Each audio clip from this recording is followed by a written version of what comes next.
Panama City Beach, Florida is bracing for impacts from Hurricane Helene. Schools in the surrounding area are closing and businesses are boarding up windows.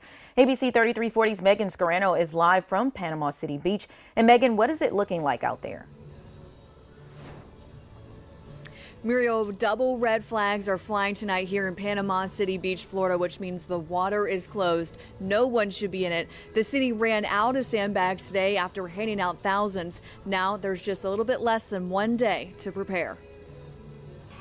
There's a lot of work to be done to make sure that we're fully prepared for the hurricane. At this oceanfront restaurant in Panama City Beach, Florida, they're not wasting any time as Helene closes in.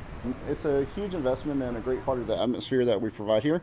The big bay windows offer a great view of the ocean right across the street, so we want to protect that as much as possible. Outdoor furniture will be brought in and sandbags put down closer to Helene's landfall. Wednesday, they're focused on storm panels. It's time consuming. They actually are inserted one by one.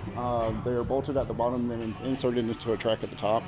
So it's actually about 15 to 20 pieces that are interlocked together. But it's a necessity. People work hard for what it is that they have, and trying to be able to replace those things, it takes a lot of time, energy, and effort. It sets people back a few years. Down on the beach, one family is taking one last dip before ending their vacation early. It's headed right up for Atlanta, so we wanted to get a head start so that we're not following it or in it before we get up there. Then we'll have to deal with all the torrential rain up in Atlanta.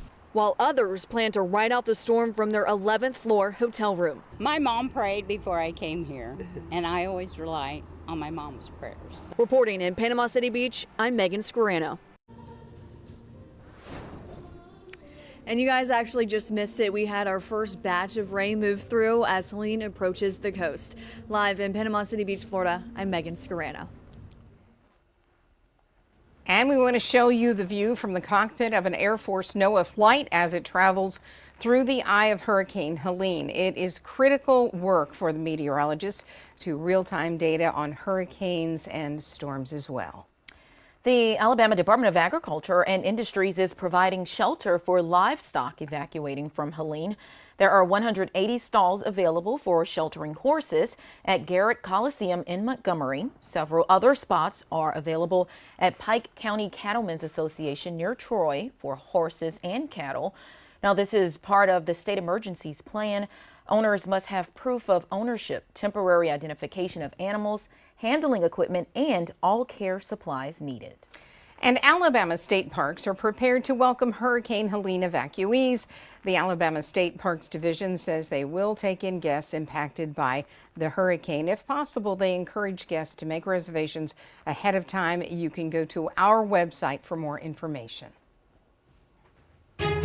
So the new 10 o'clock advisory package showing no change in strength over the past couple of hours with Hurricane Helene. Top wind still 85 miles an hour down here in the southern Gulf of Mexico, but again, rapid intensification seems likely over the next 24 hours. Here's the new forecast from the Hurricane Center, and again, there's just not much change. There's been remarkable consistency in this track over the past 3 days. Landfall expected tomorrow evening around 7 o'clock Central Time, just east of Apalachicola, is a dangerous Category 4 hurricane with top winds of 130 miles an hour. Tremendous storm surge along and east of the circulation center in the Big Bend region of Florida. The storm surge there now expected to be 15 to 20 feet. That is clearly life-threatening. The remnant circulation coming right over Atlanta, staying in Georgia. The big impacts in terms of wind will likely be across Georgia. In terms of the tornado threat, the main threat will be east of that center line, but still it's close enough for some issues in Alabama.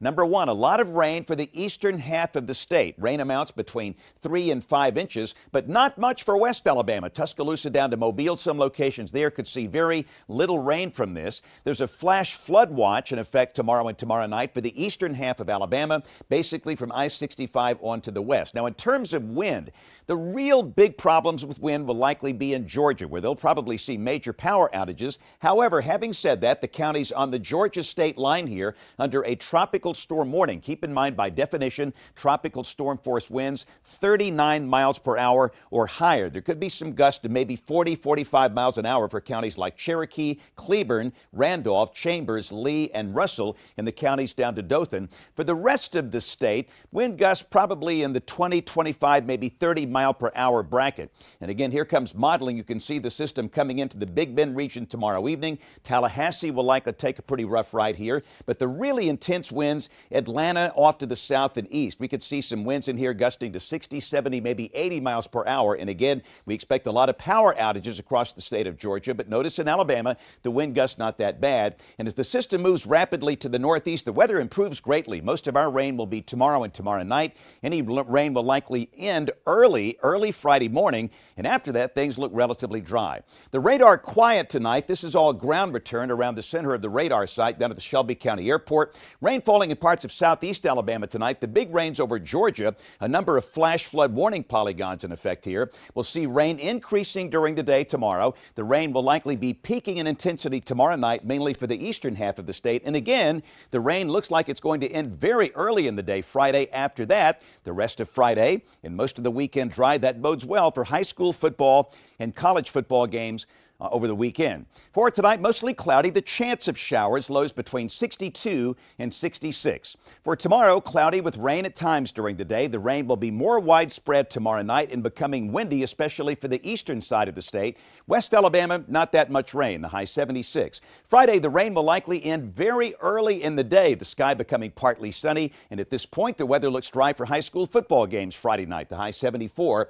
I've mentioned a very small chance of a shower Saturday and Sunday, but I think much of the weekend will be dry. Good weather for the game at Auburn, the game in Tuscaloosa. 75 for the high on Saturday, 79 on Sunday. And at this point, the weather looking rain-free for at least the first half of next week with highs in the upper 70s and low 80s.